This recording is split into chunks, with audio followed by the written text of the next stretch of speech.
So I did watch this movie. You know, there were some themes that I don't agree with. Of course, like the whole you come back to life again in somebody else's body, or like, you know, that kind of thing. Of course, you know, I don't believe in that. Although I did watch this movie and it was interesting. I gotta say that much. It was interesting. Um, I don't know why I wanted to call the main character Matt Damon. That was the first thing that came to my mind. But that was not Matt Damon. And I forgot what his name was. That's bad. Pray for my memory. Anyways, so it'll probably come back to me. Mark Wahlberg, main character. There we go. Mark Wahlberg. Infinite. This movie was good. Like I said, I don't believe in the whole like, you know, you come back as a different person thing, but this movie was good. I will say that. Him and it. I feel like some of these movies, they really do touch on some serious things that I do feel like need more awareness. The reason why I agree with them showing it in these movies, because it makes people aware. Basically, the scene. I felt like that scene was like, I don't know, too perfect. Like whenever he was getting the interview, and it kind of brought back the anxiety that comes with when you think of being at an interview with somebody that's clearly not gonna hire you and is just wasting your time, you know. And he was sitting there and he was like, "So, I heard that you got an assault charge." He was like, "Well, because I was the manager at this bar, and this guy came up to this woman and he grabbed her inappropriately, and I said, 'Hey, stop that, sir.'" Now, in his defense, he did ask politely the first time. So the second time, I feel like anything's fair game. Anyway, so he was like, I said, "Hey, sir, don't do that, or you're gonna have to be excused." And we got into it, and I kicked his butt, basically. And I thought that was like, I think that deserved a round of applause. Now, of course, I don't condone violence, although, you know, at some point in time, some people get tired of watching people get disrespected.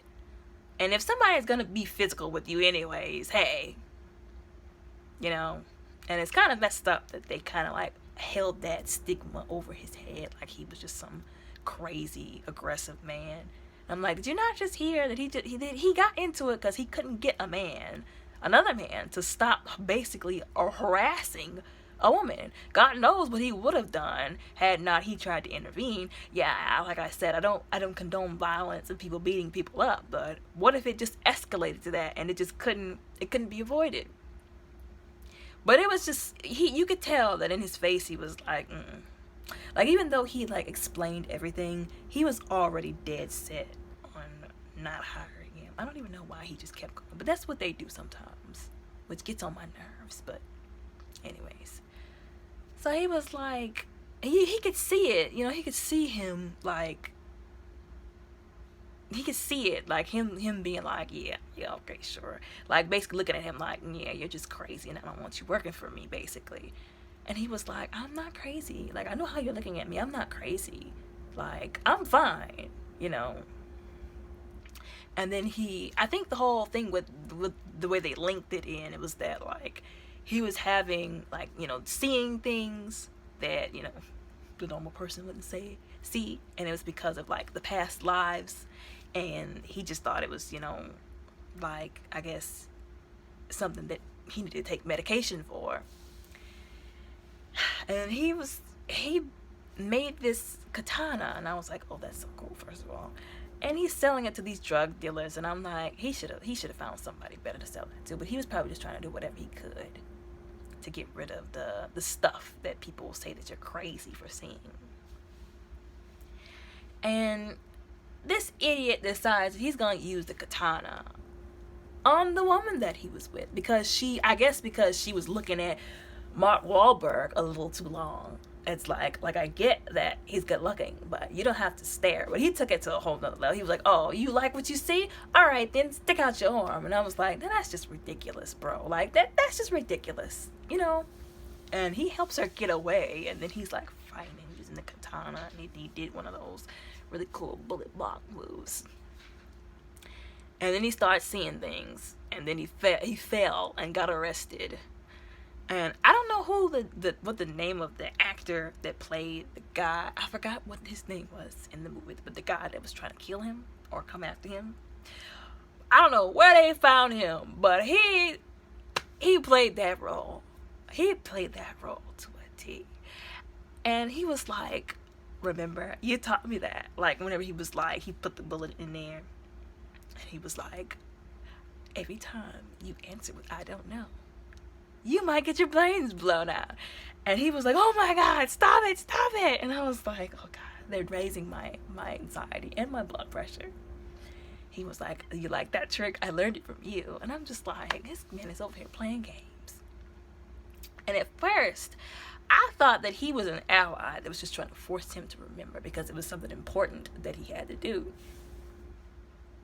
But then this woman drives through, which I don't even know what her car was made out of in order to drive through there, but that's beside the point. Drives through the whole shindig and helps save him, basically. And she was like, get in the car. And he was like, okay. And I'm like, well, first of all, I asked him questions. Who are you and where are we going? And how did you know I was here and why did you come get me? But he was like, hey, going with her is better than being with him. So he got in that car and he went with her. And then this guy gets in like a monster Hummer. That's what I call it. Because it was like a Hummer, but on steroids. Which, I like Jeeps. So when I saw that Jeep, I was like, that's a nice Jeep. I probably would have wrecked it because I don't know how to drive Jeeps. But anyways. So he gets in that thing and he's like driving like, and the look on his face made me laugh. It's like he envisioned squashing them with that Jeep before it happened. And she's like turning, you know, and he was like, who are you? She was like, I'll explain later. And when she basically takes him to an airport after these things that she threw on the ground and like made these explosions, and I was like, okay, that was cool.